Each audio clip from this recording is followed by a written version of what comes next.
നമസ്കാരം കൂട്ടുകാരെ, രാജേഷ് കുമാറാണ്. അപ്പോൾ എൻ്റെ ഒരു പുതിയ വീഡിയോയിലേക്ക് എല്ലാ കൂട്ടുകാർക്കും സ്വാഗതം. നമസ്കാരം. ഇന്നത്തെ വീഡിയോ കാർ എങ്ങനെ മൈലേജ് കിട്ടും എന്നുള്ള വീഡിയോ ആണ്. ഇത് നിങ്ങൾ ചെയ്ത് നിങ്ങൾക്ക് നല്ലത് മാത്രമേ കിട്ടത്തുള്ളൂ. സത്യം പറയാമല്ലോ. സബ്സ്ക്രൈബും ലൈക്കും മാത്രം ചെയ്യാതെ പോലും ഗൈസ്. എല്ലാവരും അച്ഛൻ പറഞ്ഞിട്ടുണ്ട്, ചിലരൊക്കെ ചോദിച്ചിട്ടുണ്ട് ഞാൻ എന്ത് വീഡിയോയിൽ വരാത്തതെന്ന്. എനിക്ക് വയ്യ. അപ്പോൾ ലൈക്ക് ചെയ്യാനും സബ്സ്ക്രൈബ് ചെയ്യാനും മറക്കല്ലേ. പറഞ്ഞോ. ഓക്കെ. അപ്പോൾ കൂട്ടുകാരെ, അപ്പോൾ നമുക്ക് എല്ലാവർക്കും കാറുള്ളവരാണ്. അപ്പോൾ എങ്ങനെ നമുക്ക് വണ്ടിയിൽ മൈലേജ് കിട്ടും? പലർക്കും പ്രശ്നമാണ്, വണ്ടി എടുത്തിട്ട് വിചാരിച്ച മൈലേജ് കിട്ടുന്നില്ല, എന്ത് ചെയ്യും? സർവീസ് സെൻറ്ററിലൊക്കെ പോയി പരാതിയാണ്. അപ്പോൾ ഈ മൈലേജ് കിട്ടാത്തതിൻ്റെ കാര്യം ഒരു 2-3 കേസുകളുണ്ട്. അതായത് നമ്മൾ ഈ 70-80 കിലോമീറ്റർ മേലിലെ സ്പീഡിൽ വണ്ടി ഓട്ടിക്കുക, വണ്ടി അങ്ങോട്ടും ഇങ്ങോട്ടും റൈസ് ചെയ്യുക, അങ്ങനെയൊക്കെ ഉപയോഗിക്കുന്നവരുണ്ട്. പക്ഷേ ഒരു കാരണവശാലും വണ്ടി നമ്മളിങ്ങനെ ഉപയോഗിക്കരുത്. ഓക്കെ. അപ്പോൾ മൈലേജ് കിട്ടണമെങ്കിൽ എൻ്റെ എക്സ്പീരിയൻസ് ആണ്, കറക്റ്റ് 5000 കിലോമീറ്റർ ആകുമ്പം സർവീസ് ചെയ്യണം, എൻജിൻ ഓയിൽ മാറ്റണം.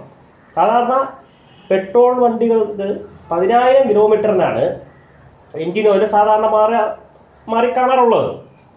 ഡീസൽ വണ്ടിക്ക് 5000 കിലോമീറ്ററിന് മാറും. ഓക്കെ. അപ്പോൾ ഞാൻ എൻ്റെ ഒരു എക്സ്പീരിയൻസ് പറയുകയാണെങ്കിൽ എൻ്റെ കാറിൽ എർട്ടിഗയാണ്. അപ്പോൾ ഞാൻ ഓരോ 5000 കിലോമീറ്റർ ആകുമ്പോഴും ഞാൻ എൻജിൻ ഓയിൽ മാറ്റും. ഓക്കെ. എൻജിൻ ഓയിൽ മാറ്റും.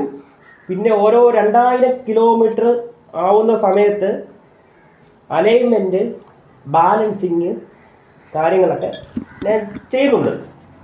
അടുത്ത ശ്രദ്ധിക്കേണ്ടത്, നമ്മൾ എയറിന് പകരം നൈട്രജൻ അടിക്കുന്നത് വളരെ നല്ലതായിരിക്കും.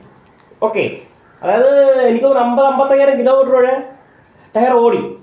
പിന്നെ ഒരു 10 ദിവസം കൂടുമ്പോഴും ഈ നൈട്രജൻ ചെക്ക് ചെയ്ത് ഉപയോഗിച്ച് കഴിഞ്ഞാൽ ടയറിന് കൂടുതൽ ലൈഫ് കിട്ടും. ഓക്കെ.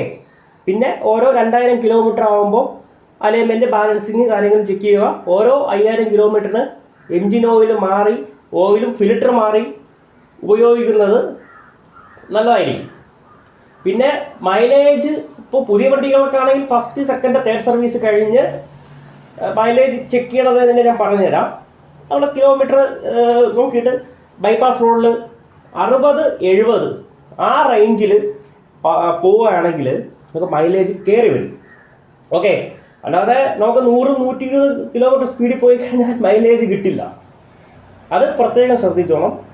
70-80 അതാണ് കറക്റ്റ് നമ്മൾ റോഡിൽ കൂടെ ഓടിക്കാനുള്ള നിയമം അനുസരിച്ചുള്ള സ്പീഡും.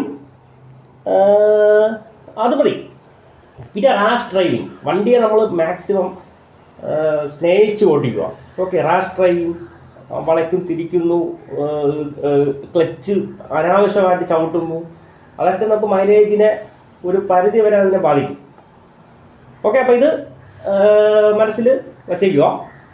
രണ്ടാമത്തെ കേസ്, നമുക്കിപ്പോൾ സർവീസ് സെൻ്ററിൽ പോയിട്ട് അവിടുത്തെ കാര്യം പറയാം, മൈലേജ് കാര്യങ്ങളില്ലേ അവർ ചെക്ക് ചെയ്ത് തരും. മൈലേജ് ചെക്ക് ചെയ്യാനുള്ള ഓപ്ഷനൊക്കെ ഉണ്ട്. ഓക്കെ. ഈ കാര്യങ്ങൾ ഫോളോ അപ്പ് ചെയ്താൽ മതി. ഈ നൈട്രജൻ അടിക്കുന്ന ഗുണമെന്ന് വെച്ചാൽ ടയർ ഹീറ്റ് ആവില്ല.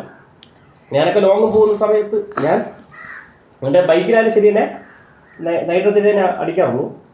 അതുമ്പം ടയറിൻ്റെ ഹീറ്റ് കുറയാൻ ചാൻസ് ഉണ്ട്, ടയറിന് ലൈഫ് കൂടുതൽ കിട്ടും. എനിക്കൊരു 55,000 കിലോമീറ്റർ അടുപ്പിച്ച് ഞാൻ ആ ടയർ ഉപയോഗിച്ചു. ഓക്കെ. അപ്പം അത് ചെയ്യുന്നത് നല്ലതായിരിക്കും. ഓക്കെ. പിന്നെ നിങ്ങൾ ക്ലൈമിനെ കുറിച്ച് എന്ത് ഡൗട്ട് ഉണ്ടെങ്കിലും നിങ്ങൾക്ക് എൻ്റെ അടുത്ത് ചോദിക്കാം. ഞാൻ എൻ്റെ മുമ്പത്തെ വീഡിയോയിൽ ഞാൻ പറഞ്ഞിട്ടുണ്ട്, ഇൻഷുറൻസ് എടുക്കുമ്പം എന്തൊക്കെ ശ്രദ്ധിക്കണം. ഈ ഘടകങ്ങൾ, അതായത് ഇൻഷുറൻസ് എടുക്കുമ്പോൾ ഈ 4 ഘടകങ്ങൾ ആഡ് ചെയ്ത് നമ്മൾ ഇൻഷുറൻസ് എടുക്കണം.